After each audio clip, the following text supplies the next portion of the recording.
favorise l'autonomisation économique de la femme. Et par rapport surtout à votre projet 1000 femmes, pouvez-vous revenir un peu, nous parler aussi des actions qui favorisent l'autonomisation économique de la femme? Merci beaucoup, Bara. Je remercie de passage tous les auditeurs. Gis naa ne tey góor yi moom dañoo yëngu trop ci émission bi. Et vraiment merci kontaan na. Là je suis rassurée parce que su ma dégluwee seen intervention yi je sais que thème bi intéressé na leen te li ñu jot développé fii jot na yee dara si ñoom ba tax na ñuy intervenir joxe seen contribution ci émission bi. Vraiment ma leen di remercier bu baax jigéen ñi nag tey suñu bés la gis naa ni góor yi ñoo gën a yëngatu ci thème bi xëy naa bon tata nee ne da leen cukk loolu moo tax mënuñu toog ok comme temps bi mu ngi xaw a dab damay revenir tuuti ci quelques actions yoo xamante ne buñ ko mettre en place loolu mun na contribuer ci autonomisation économique des femmes. Donc là xam nañu ni jigéen ñi elles prennent beaucoup d'initiatives, ce sont des battantes, elles font tout pour prospérer leur entreprise et tout, mais le problème majeur bu ñu am mooy elles sont bloquées parce que amuñu financement. La plupart des femmes entrepreneurs du fi nekk elles ont un problème majeur de financement. Elles n'ont pas accès au microcrédit ni au microfinance. Donc nous pensons que s'il y avait des microcrédits qui sont spécifiquement conçus pour les femmes avec des taux d'intérêt abordables, cela permettrait aux femmes de développer leur propre entreprise et aussi de réussir leurs projets. L'autre action que je pense que si on le met en place, peut-être ça va favoriser le développement économique, l'autonomisation économique de la femme, c'est de pousser les filles vers les filières scientifiques, vers les filières de technologie, l'ingénierie et les mathématiques. Donc si les filles avaient des formations dans ces secteurs, cela pourrait les aider, cela pourrait réduire l'écart de salaire et la diversité des compétences. Nous voyons que les filles, elles ont tendance à adopter les filières littéraires et souvent après le bac, elles ont des difficultés à s'orienter, à se situer.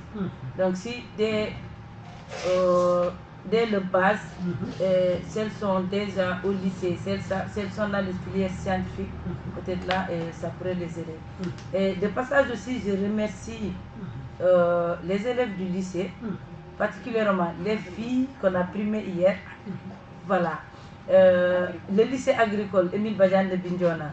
Donc hier, on a fait une petite cérémonie de remise de primes pour les apprenants distingués dans l'entrepreneuriat, dans le lycée en tant que tel, de la seconde à la terminale, et les élèves aussi qui sont dans la formation professionnelle.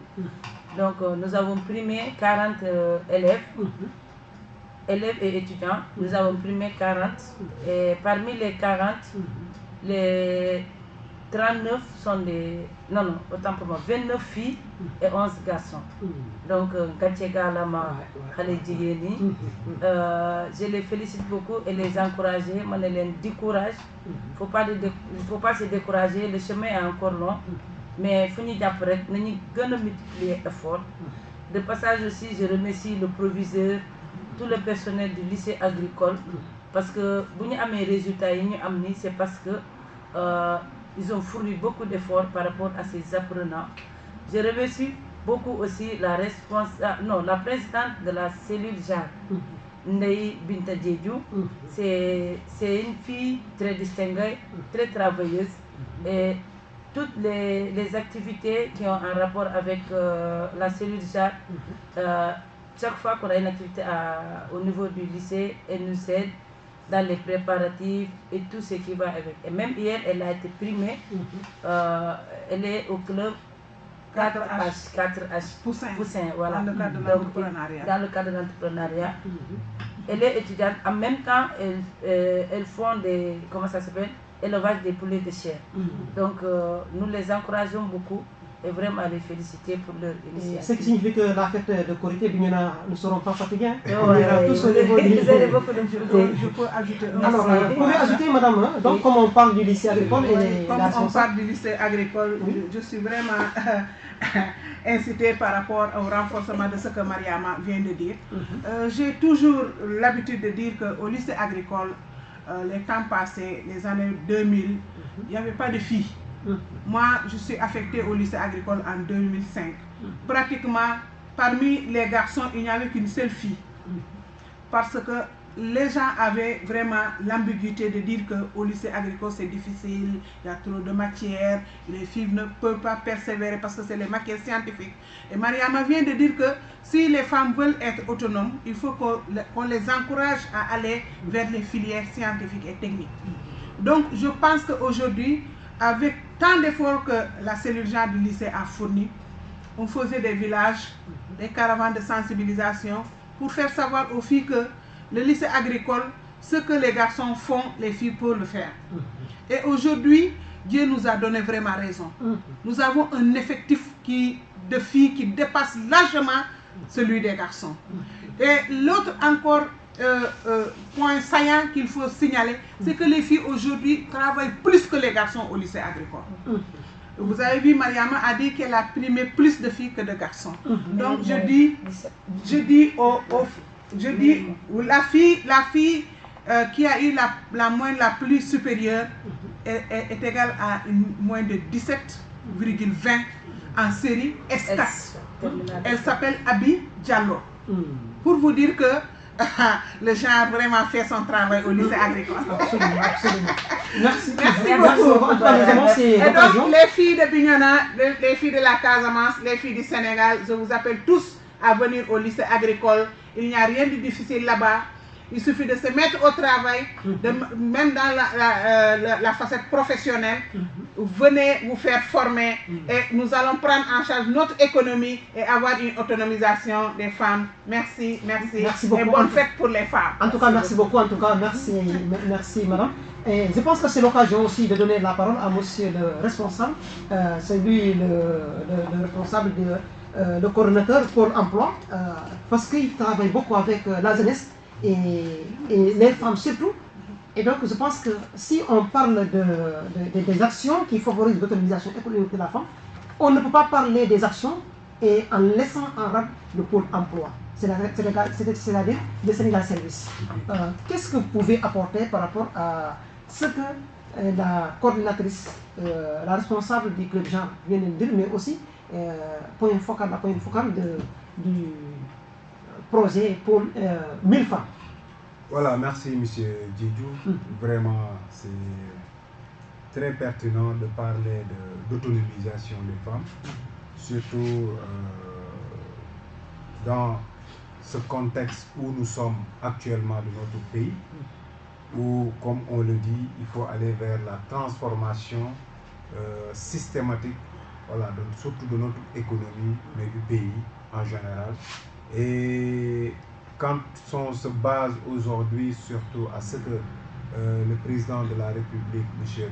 Bassirou Diomaye Diakhar Faye, disait, et que de favoriser surtout les métiers techniques et les formations professionnelles, vraiment, qui aboutissent à une qualification.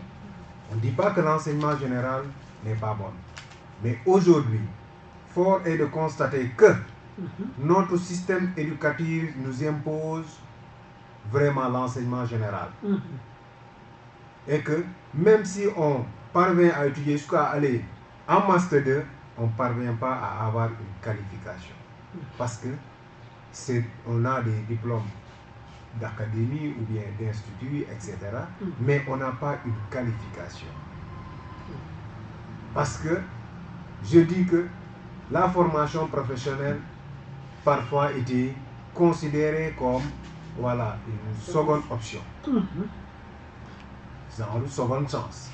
Or que non, aujourd'hui, si on voit la manière dont le monde bouge, et qu'aujourd'hui, toute personne qui évolue, même si tu es professionnel, tu as déjà ton entreprise, si tu n'as pas une qualification ou bien si tu ne fais pas une formation, même si c'est accéléré ou bien, tu as du mal à se développer.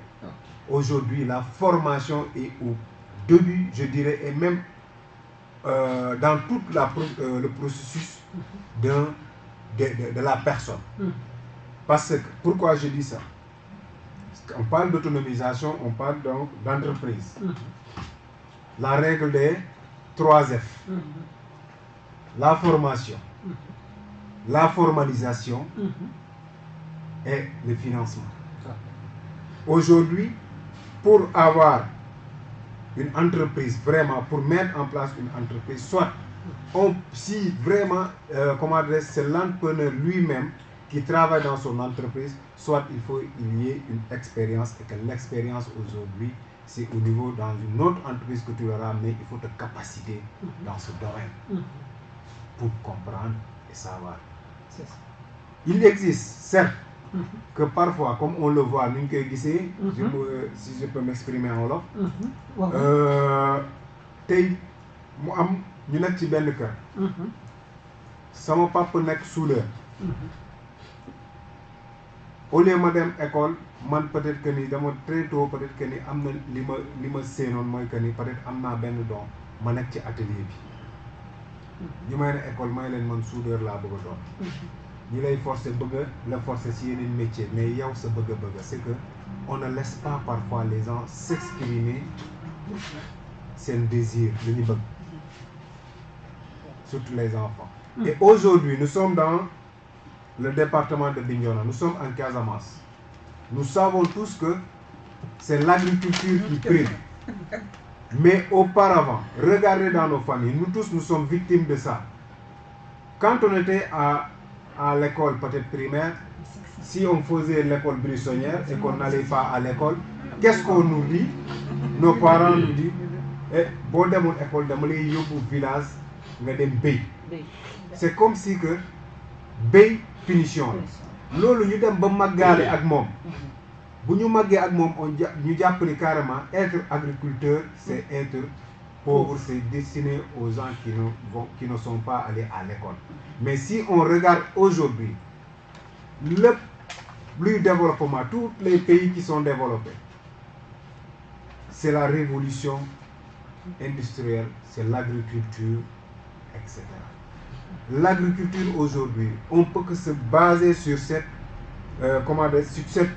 ce secteur pour pouvoir se développer, pour pouvoir être autonome. Parce que toute personne qui